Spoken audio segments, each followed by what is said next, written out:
వాళ్ళు పిచ్చి కుక్కలని తెలిసిన, వాళ్ళు నీచ్ కమిన్ కుత్తేగాళ్ళు హల్వాగాళ్ళు అని తెలిసిన, చచ్చిపోతున్న సమయంలో కొంచెమైనా సాయం చేయాలని ఒక మానవత్వంతోనే భారత్ మరోసారి పాకిస్తాన్కి ఒక చిన్న సహాయం చేసి మానవత్వాన్ని చాటుకుంది.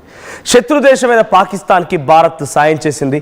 పాకిస్తాన్కి సంబంధించిన విమానాలు భారత గగనతలంపై ఎగిరేందుకు అన్ని రకాలుగా కంప్లీట్గా క్లోజ్ చేసిన భారత్ నిన్న ఒకసారి పర్మిషన్ ఇచ్చిందట. వరదల్లో మునిగిపోయినటువంటి శ్రీలంకకు నిత్యావసరాలు తీసుకువెళ్లేందుకు పాకిస్తాన్ కూడా ముందుకు రావడంతో రిక్వెస్ట్ చేశారట.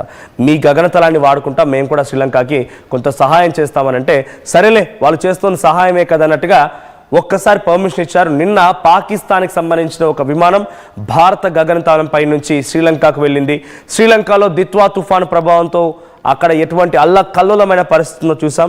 సో అక్కడ ఉన్నటువంటి సిచ్యువేషన్కి భారత్ ఆల్రెడీ ఆపరేషన్ ఒక ప్రత్యేకమైనటువంటి సహాయార్థం చేపట్టింది. సో ఆ సహాయార్థం చేపట్టినటువంటి ఆపరేషన్లో మనం కూడా నిత్యావసర సరుకులు, తర్వాత తినడానికి మెడిసిన్స్ అండ్ ఫుడ్, ఆ తర్వాత కొన్ని క్లాత్స్ కూడా ఇస్తున్నాం. సో పాకిస్తాన్ కూడా ఇప్పుడు శ్రీలంకకు సహాయం చేయాలనుకుంటుందట. అదే నేపథ్యంలో మేము మీ గగనతలాన్ని వాడుకొని శ్రీలంకను రీచ్ అవుతాము అనే రకంగా రిక్వెస్ట్ చేయడంతో ఓకే అని చెప్పి ఆ పిచ్చి కుక్కల రిక్వెస్ట్ని యాక్సెప్ట్ చేసి మరోసారి మానవత్వాన్ని చాటుకుంది భారత్. అయితే పాకిస్తాన్ విజ్ఞప్తికి వెంటనే భారత్ అన్ని రకాల క్లియరెన్స్ ఇచ్చిందట.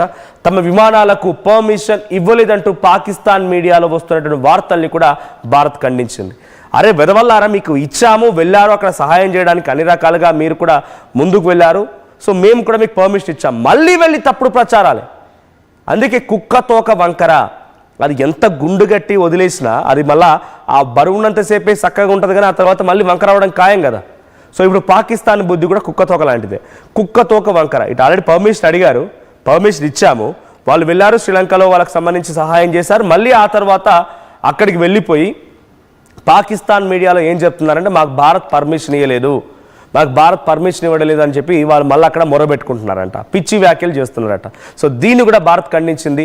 పహల్గామ్ ఉగ్రదాడి ఘటన తర్వాత పాకిస్తాన్ విమానాలకి మా గగనతలంపై నుంచి అవకాశం లేదు నిజం, కానీ నిన్న శ్రీలంకకి మీరు వెళ్ళి సహాయం చేస్తామంటే మీకు పర్మిషన్ ఇచ్చాం, శ్రీలంకకి మీరు వెళ్ళడానికి మా గగనతలంని ఉపయోగించుకోవడం కోసం అన్ని రకాల అనుమతులు ఇచ్చాం, మళ్ళీ వెళ్ళి తప్పుడు ప్రచారాలు చేస్తారా అంటూ కూడా కొంత ఆగ్రహం వెలగక్కింది భారత్. సో ప్రస్తుతం ఆ పిచ్చి కుక్కల వ్యాఖ్యల్ని కూడా భారత్ మళ్ళీ కొట్టిపారేసింది. పహల్గామ్ ఉగ్రదాడి ఘటన బహుశా ఏప్రిల్ 22, సో ఆ రోజు జరిగినటువంటి ఘటనలో ఎంతటి స్థాయిలో మన భారతీయులు వీరమరణం పొందారో చూసాం. వారంతా కూడా ఉగ్రవాదుల యొక్క తూటాలకు బలైపోయిన వారు.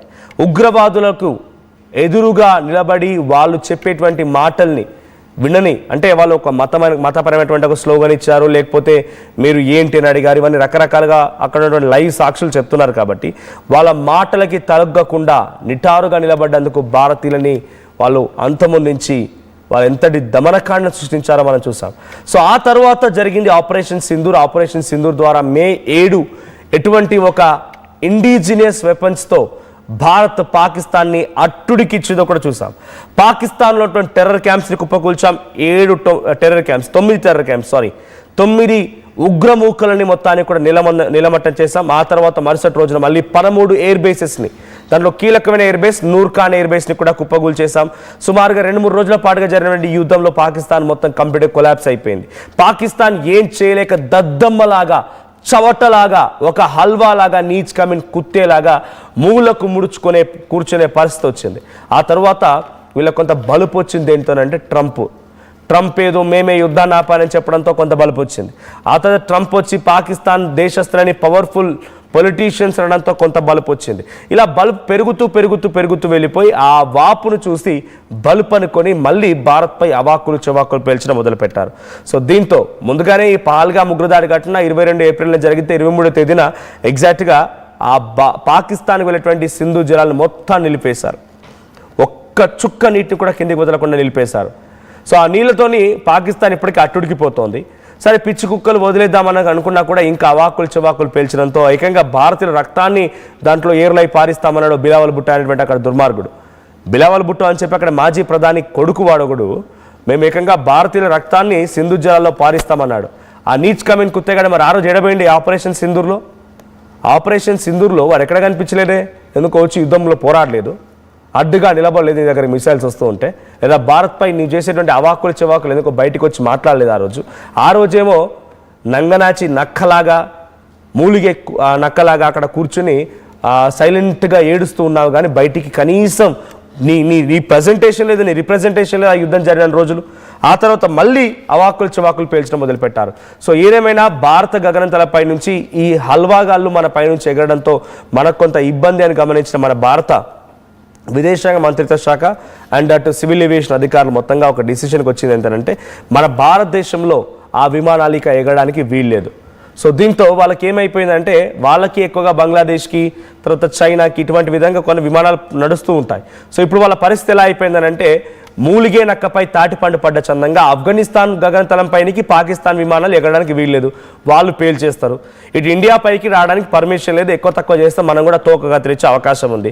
సో వాళ్ళకి చైనా వెళ్ళాలన్నా బంగ్లాదేశ్ వెళ్ళాలన్నా ఇంకా ఇటువైపుగా మయన్మార్ లేకపోతే నేపాల్ ఈ దేశాలకు ఎటువైపుగా వెళ్ళాలన్నా కూడా వాళ్ళ పరిస్థితి ఏమైపోయిందంటే చాలా దూరాన్ని ఎంచుకోవడం, దీంతో టైం కన్జ్యూమింగ్ ఎక్కువ, ఆ తర్వాత కాస్ట్ ఆఫ్ టికెట్ రేట్స్ కూడా ఎక్కువ.